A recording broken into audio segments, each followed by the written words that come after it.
So you carry a firearm for self-defense in Arizona, or you're thinking about it. Well, there's one law you absolutely positively need to understand. Not just the text, but what it means on the street.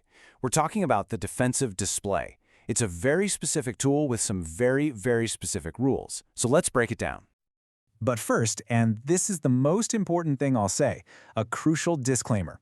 What we're about to go over is for educational purposes only. This is not, I repeat, not legal advice. Every single situation is different, and if you need real guidance for your specific circumstances, you have to talk to a qualified attorney. Here's our roadmap for this explainer. First, we're going to define what a defensive display actually is according to the letter of the law. Then, we'll get into the absolute core of it. When are you justified in using one? We'll look at how it's supposed to work as a deterrent, but also, and this is critical, what happens when it doesn't. We'll wrap up by navigating some of the legal gray areas and landing on the single most important takeaway you need to remember. All right, so let's start with the big question. What exactly is a defensive display? It's a term that gets tossed around a lot, but you have to understand Arizona law has an incredibly specific and really narrow definition for what this action actually covers.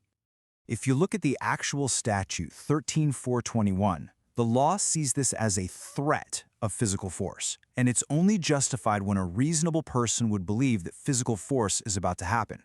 Now, that reasonable person standard, that's a huge legal concept, and trust me, we're going to see it pop up again.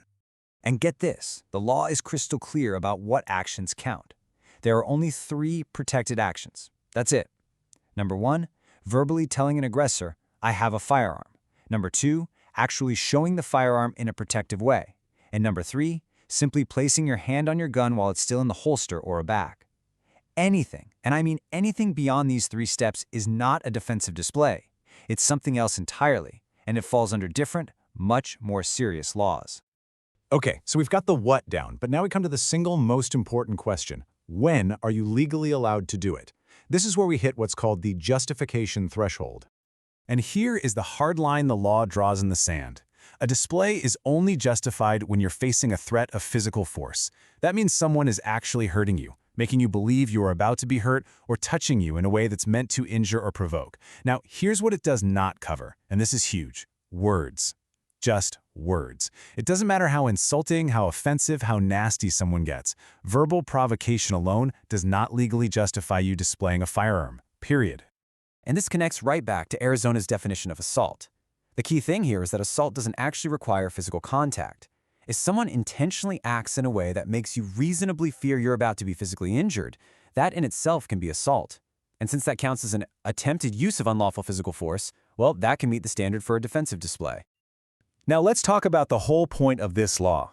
In a perfect world, what is a defensive display supposed to achieve? It's meant to be a tool for de-escalation.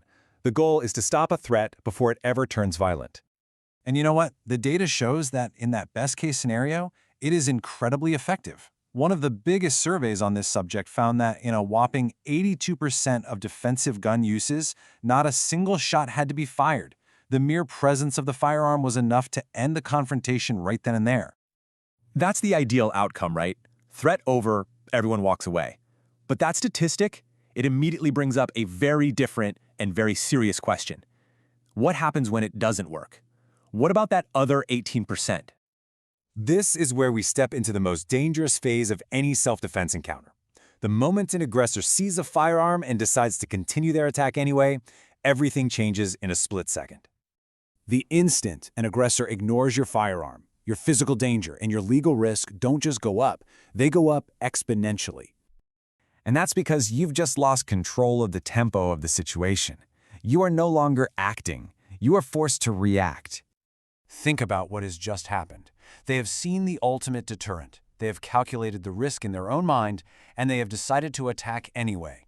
The initiative is now theirs, and every move you make from this point on will be judged based on what they choose to do. Now, if you are forced to escalate beyond that display, 2 legal principles are going to be put under a microscope. First is proportionality. Your use of force can't be excessive for the threat you're facing. Second is immediate necessity. To justify using deadly force, you have to reasonably believe it's needed to stop a threat of deadly physical force, not just any old physical force. This whole process of escalation throws us right into a massive legal gray area. In this space, the law gives you some powerful protections, but they often bump up against some very real tactical realities. And we're back to that reasonable person standard. What's reasonable? Well, that's the tricky part. The law doesn't draw a bright line between putting your hand on your gun and actually pointing it at someone. And that ambiguity means your actions are going to be judged in hindsight by a judge or a jury who will decide what a typical, prudent person would have done in your shoes. Now, crucially, Arizona law provides a huge legal shield for the citizen here. Under Statute 13205, the burden of proof is on the state. The prosecutor has to prove beyond a reasonable doubt that what you did was not justified. You don't have to prove that it was. And let me tell you, that is a very, very high bar for a prosecutor to clear. This brings us to a really important clash between what's legal and what's smart. Legally, Arizona is a stand-your-ground state. You have no legal duty to retreat. But tactically, disengagement, getting out of there, is almost always the wisest move if you have a safe way to do it. Because a prosecutor could easily argue that while you had the legal right not to retreat, a reasonable person would have, and that could put your entire justification claim in jeopardy. So, after going through all of that, what's the bottom line? What's the final takeaway here? How should you really think about the defensive display of a firearm? Okay, let's boil this all down. First, remember that a defensive display is a very narrow, very specific legal tool. It's not a magic wand. Second, its success is completely out of your hands. It all depends on the mindset of the aggressor. Third, if and when it fails, the danger level goes from 0 to 100 instantly. And that is why avoidance, de-escalation, and disengagement will always be better tactics. Think of the display as the absolute last resort, not your opening move.